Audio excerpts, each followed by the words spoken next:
Hi. Right, well I thought I'd do something slightly different today, and that I'd tell you a story about some guy I met a few years back. A friend of mine has dubbed this person Captain Scotch Egg, and I think it's as good a title as any, so that's what I'm going with. I was inspired by the wonderful Miss E to make this video, so thank you, hun. I hope all is well. So, a few years back I decided to resit my GCSE in maths. I got a bad grade the first time I sat the exam, so I thought I'd give it another go. Just by chance, the college was fairly near to the pub I used to drink in, so I used to pop in for a swift half on my way home, as you do. Well, after about 20 minutes or so, I went outside for a cigarette and this guy walks up to me. I get talking to him and he starts telling me how he has to go to a funeral the next day near where I live, but he can't get there because he's broke.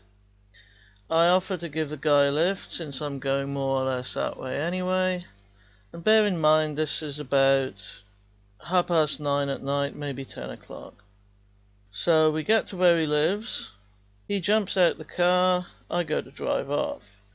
He comes running up to me saying that his house is locked, he doesn't have a key, and that his housemate might not be back tonight because he may well have been arrested. Okay, so I still have patience with the guy at this point, so when he asks me for £1 so he can ring someone to see if he can stay somewhere, I say yeah, sure. I give him the £1, he rings his friend, there's no one there. Before I know it, he's jumped back in the car saying he wants to go and see another friend who lives up the road. At this point I think, well, fuck it, and I decide to give him the lift. I drop him off and he asks me to go in with him. I'm thinking, okay, now this is a bit much, and basically tell him that I've got to get home. But he pushes it, saying he wants me to come in to meet his friend to kind of show his gratitude, so I'm like, okay, that's fair enough. Then he says we'll be okay as long as his friend isn't drunk or stoned, so I thought, okay, fine. So I park up, we jump out the car and we go to this dude's house. Now bearing in mind what this kid has just said to me, this guy opens the door with a flagon of cider in one hand and a joint in his mouth, looking like he doesn't know whether to shit or wind his watch. At this point I'm still thinking fuck it, so in we go. He tells us to take our shoes off, that it's a new carpet, so okay, the shoes come off and we go through into his living room and sit down. So now this guy comes in and starts screaming at this poor fucking kid, saying that he's always turning up at his gaff empty-handed and with no women, and how the kid is a bastard and his own family don't like him, and starts punching the wall. Then, calm as a coma, he turns to me and says, "Oh, hiya mate, how are you? Where are you from?" So I tell him the town I'm from and he says, "Oh, I know it.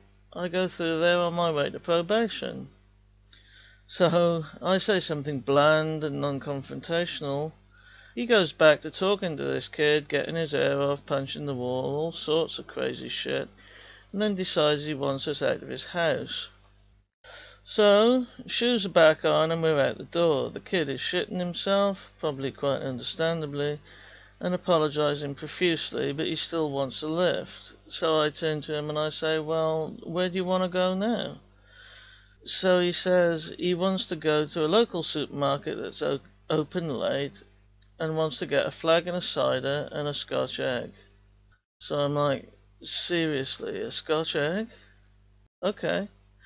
So I think I can just drop him off there and get home, but when we get there he says I've got to go in for what he wants because bloody fucking blah some reason. So he gives me the money and off I pop. I come back and he's still there and we drive around until about 2 in the morning looking for a place to put this kid where somebody isn't going to kill him. He asks if he can stay at mine, says he'll keep in the garden. Now mind you, this is the dead of fucking winter. I draw the line at this and he starts getting arsey, so I bung him out the car in the middle of town, leave him and go home. And there ends the tale of Captain Scotch Egg, and an example of the kinds of people I seem to attract. Thank you for watching this video. I hope that you got a smile out of it, and subscribe if you want to, comment if you want to, like if you want to. And I shall speak to you soon. Bye.